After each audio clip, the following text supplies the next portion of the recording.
In one ordinary week, millions of people around the world swapped their cards, buying coffees, groceries, plane tickets. But behind the scenes, something invincible was happening. A silent digital storm was spreading through the internet. Within days, over 4.3 million credit cards were stolen, traded on hidden marketplaces, used to drain bank accounts, and sold to the highest bidder.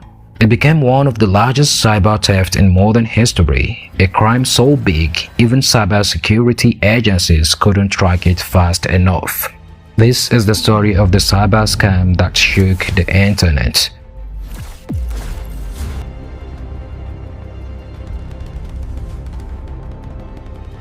It all started quietly. No alarms, no warnings, no strange pop-ups. Somewhere in late 2023, a small cybersecurity firm in Singapore noticed something odd. One of their clients, a mid-sized online retailer, had a sudden spike in declined card transactions. When the firm investigated, they realized something terrifying.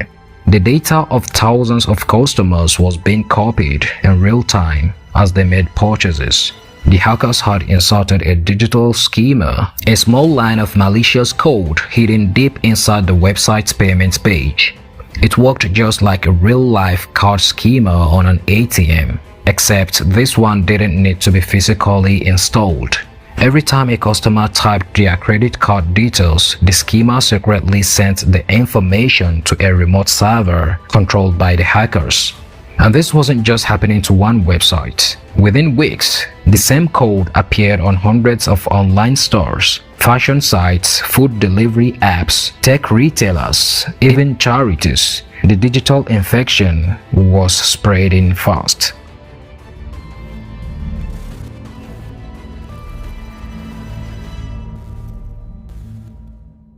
Stolen credit card data is one of the most valuable commodities on the dark web. On underground forums, hackers sell them in bulk, often just for $5 to $25 per card, depending on the limits and country. But what made this case different was scale. The hackers didn't steal a few thousand cards, they stole millions. Cybersecurity investigators soon traced the stolen data to a marketplace called Biden Cash, a dark web shop known for selling massive credit card dumps. Ironically named Biden Cash isn't political, it's a criminal. It's a marketplace where cyber criminals buy and sell stolen data anonymously using cryptocurrency. In early 2024, the administrators of Biden Cash posted something shocking. 4.3 million credit cards available for free. Yes, free. The hackers released millions of stolen cards publicly as a promotion to attract more users to their site. It was like a criminal marketing campaign, giving away stolen credit cards as a way to build trust in the underground community. And it worked. Downloads spread across hacker forums instantly, drawing thousands of new users. Behind the numbers were real people, ordinary citizens whose money, privacy, and identity were now at risk.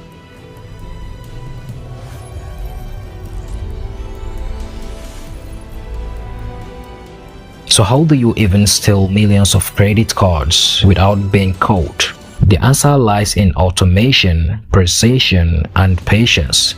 The group behind the hack, believed to be a cybercrime syndicate based in Eastern Europe, used a combination of advanced malware, phishing kits, and compromised servers. First, they hacked into small web hosting companies that powered hundreds of online stores. Instead of attacking big, secure corporations, they went after the small ones, easier targets. Then, using automated scripts, they injected a malicious JavaScript line into thousands of checkout pages. Each infected page quietly sent payment data to remote servers that constantly changed location, making them nearly impossible to trace. This wasn't a smash and grab job. It was a long game, one that required months of planning, coding, and testing. The hackers knew the value of patience because in cybercrime, time equals money.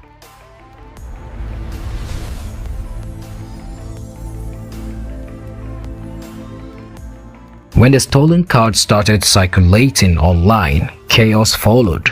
Within days, banks across the US, Canada, the UK, and Asia began noticing suspicious transactions.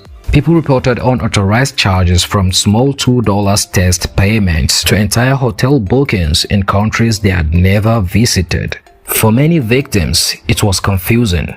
They thought their cards were safe, never used at shady websites, never lost or stolen. But their data had been stolen indirectly from businesses they trusted.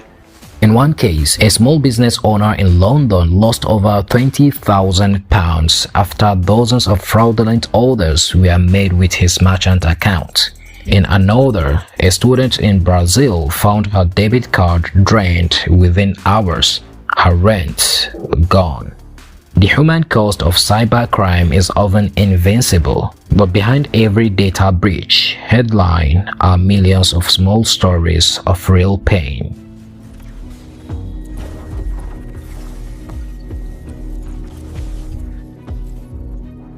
When the breach went public, cybersecurity experts across the world launched a massive investigation. Teams from Group IB, Kaspersky, and Recorded Future worked with law enforcement agencies to trace the digital footprints. But tracking hackers isn't like chasing a physical thief. There are no cameras, no fingerprints, just patterns of data. The hackers used proxy chains, VPNs, and Tor relays to mask their locations. Every click, every transfer was routed through multiple countries.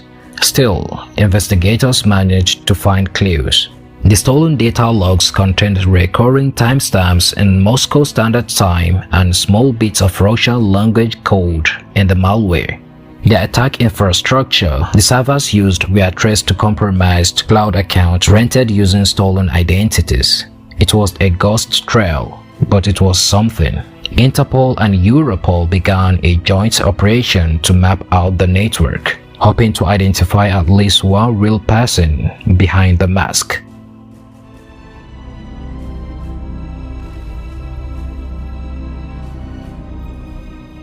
Every cybercrime syndicate has its hierarchy: developers, sellers, money mules, and data brokers. In this case, analysts believe the operation was run by a group known as Infinity Forum, a loose network of Eastern European cybercriminals specialized in coding, the business of stealing and trading payments data. Many of them lived normal lives, working their jobs as software engineers or IT freelancers. At night, they became something else, part of a billion-dollar black market economy. The money they earned was laundered through crypto tumblers, converted into Monero, and then used to buy luxury goods or reinvest in other criminal tools. For them, it wasn't personal. It was business, just digital business. One investigator described them perfectly. They treat cybercrime like a company. They have marketing, customer service, updates, even feedback forms. In a twisted way, they were professionals.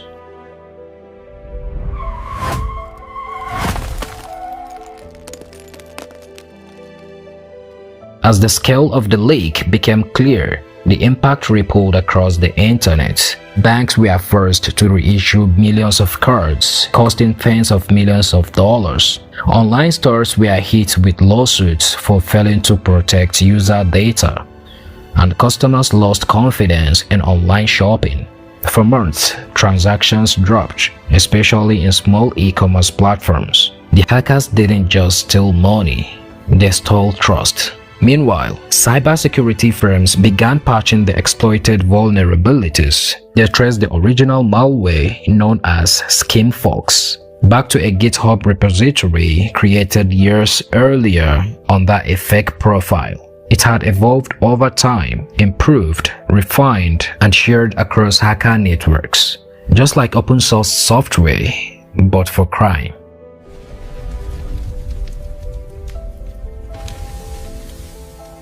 Then, in mid-2024, a break finally came. A joint operation between Europol, the FBI, and the Singapore Cybercrime Command led to the shutdown of several dark web marketplaces, including the servers tied to Biden Cash. Authorities seized over $3.2 million in cryptocurrency, along with databases of stolen card information. Dozens of suspects were detained in coordinated raids across Latvia, Romania, and Ukraine. Among them were 3 individuals believed to be the administrators of the network. Their online nicknames matched patterns from the earlier leak, but as always, not everyone was caught. Some slipped away, disappearing into the digital shadows once again. Still, the operation sent a clear message. Cybercrime leaves a trace. It might take time, but sooner or later, someone will find it.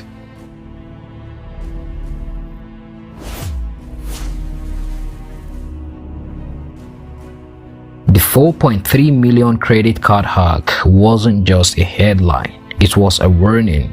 It showed how fragile our digital lives really are.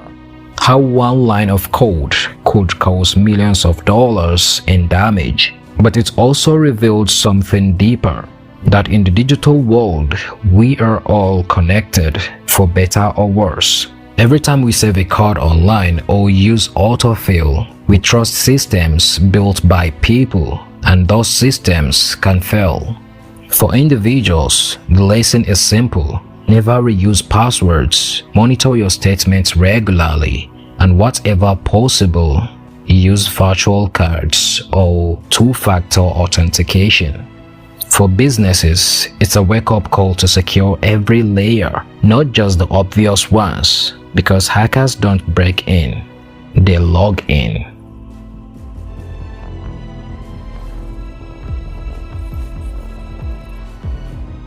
Since the 4.3 million card breach, cybercrime has only become more advanced. Hackers now use AI-generated phishing emails, deepfake voice scams, and fake payment gateways that are almost impossible to detect. The line between human and machine crime is blurring. We are entering an era where cyber attacks can be automated, scaled globally, and launched by a single person from a laptop.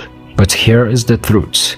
As cybercrime evolves, so does cybersecurity. New technologies like behavioral AI detection and blockchain verification are being developed to stop these attacks before they start. It's an arms race, a constant battle between those who build and those who break.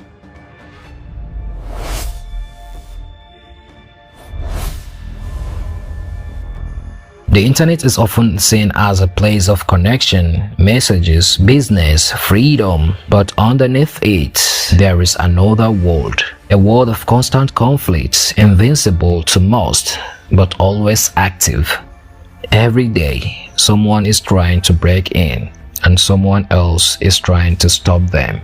The story of the 4.3 million credit cards isn't just a story about theft. It's a story about power, vulnerability, and the price of convenience. We live in a time where a simple transaction can cross 5 countries in seconds, and so can a hack. The internet remembers everything, and sometimes it bites back.